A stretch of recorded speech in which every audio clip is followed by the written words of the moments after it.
I think because it is an act of rebellion, and rebellion is a necessary thing in our society. Otherwise, it goes stagnant. Otherwise, no one's questioning the status quo and everyone turns into sheep.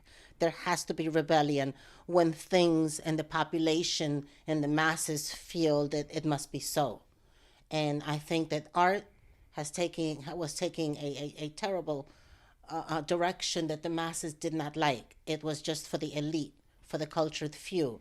Was becoming a commodity, just like the stock market. It didn't matter what it looked like. It just mattered the artist's career and that the value was going to go up on some piece of crap that they kept in storage because it was too hideous to hang in their own home. So is that art, really? And it's just like, splashes of color that have no meaning. It's just a matter of the artist's career and would the value go up. So, and it isn't a context of what it is, it's just who you know. So the value goes up. And that's not art. And it was only being appreciated by the cultured few, and I mean by the 1% who has the time to go to museums and galleries and frequent these establishments. Certainly my family didn't, just, working class, just trying to make ends meet and such. They did not have time to go to all these establishments and institutions and appreciate fine art in its context where it is. Why can't art be out in the street for the masses, made by the masses? So street art became that answer. What was the question? The question is whether you think graffiti is largely positive or negative. And again, going back to to the nature of rebellion, this country was founded on rebellion. Those free thinkers, our founding fathers, decided to rebel against Britain because the masses wanted it so. So I believe that graffiti is important. It serves a purpose for those extreme sports dudes that need to go out and paint things that don't belong to them, no matter what age they are. They just want the thrill and excitement and the adrenaline. They feed off it, like firemen and policemen who need that adrenaline jolt to know that they are alive. Like extreme sports dudes, they leap off mountains or whatever because I don't know why. They need to feel alive, so they almost barely die or whatever. They need the adrenaline. You can't give them permission walls. You can't give them daytime stuff. It's not the same kind of rush. So there are guys who keep it pure, keep it real. They're still doing freight trains. They go from city to city, and that's where graffiti is still alive and well. It is alive and well in other countries as well. There's subway trains painted and trolleys and all kinds of stuff. Guys in every corner of the world are breaking the law, and just with paint. We're not killing anyone. We're not robbing anyone. It's just a little paint. It's not. But it is the act of rebellion that is important. It'll give young people that opportunity to sow some wild oats. That's an old fashioned saying of, you got to get your wild out while you're young before you settle down and get married and just chill later on. You're going to want to chill, but if you need to do that. I had two sisters. They did not feel the need to go out and be wild and rebel and climb out the window with a bunch of crazy dudes and go do crazy stuff. Okay, one of my sisters tagged along once or twice because the guys were awfully, awfully good looking. But aside from that, it was crazy madness. So what do you think it did for you, this act of rebellion and this freedom of expression, when you started?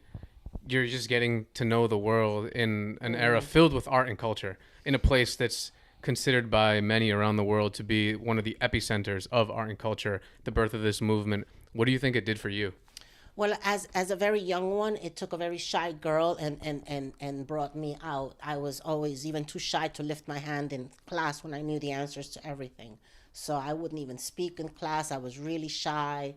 And then when I kissed my first boy at 13 and started smoking weed at 13, and then I became blossomed into a whole new person. Well, my grades went down. I started cutting school, hanging out with a different crowd, learning graffiti. It gave me confidence, it gave me courage. I developed perhaps a second personality, one that of a tough girl and a street thug rather than a well brought up young lady that I was. So, because I guess art school, well brought up young ladies wasn't as acceptable underground. So I had to develop a street thug kind of an attitude and really really mean and cruel and vicious and all of that wonderful stuff. It seems like in that time period, like if you partake in these crowds and these groups, like your chances of getting into situations where your life is at risk seems really high. But it's funny how being also in these groups and knowing the street smarts also saves you in a lot of situations. Like you said, like, you know how to feel out the streets, you know how to feel out people, you know where to go, what to look out for. So in a way, it is like a positive thing to, you know, have the balance, like you said, have like a second personality that like knows about that, instead of just being stuck in one world where you don't know about that life, but it does exist and you can't deny it, especially in that, you know, time period. So the way I say that, graffiti was our education, and what it taught us is a lot of is confidence. It taught us courage. It taught us no nonsense. It taught us how to get the job done despite fear. Your knees could be shaking, your heart in your throat, but you're still creating. You're still doing straight lines. This is like, boot camp for artists. It's like when they teach you how to shoot and you're a good marksman and you hit the target, that's great. But then they send you to war and you're like, people are screaming, your buddy gets shot, you're slipping on blood, you're shaking like hell, and you still have to try to hit your target. That's how boot camp for artists is, trying to do graffiti underground. You're scared to death, but you still got to represent and do your thing. And very, very few artists ever have to risk their lives and work with such fear that they keep on going. And then I've heard about like the plein air painters.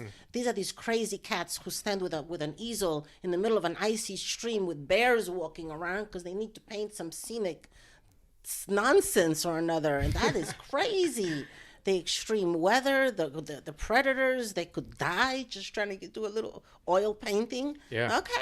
Okay, whatever turns you on. So, and then there's the graffiti writers. Kids have died, and we know that going in. We are trained by masters. We know the history. We learn what was what, who died, how they died, and don't let that happen to you.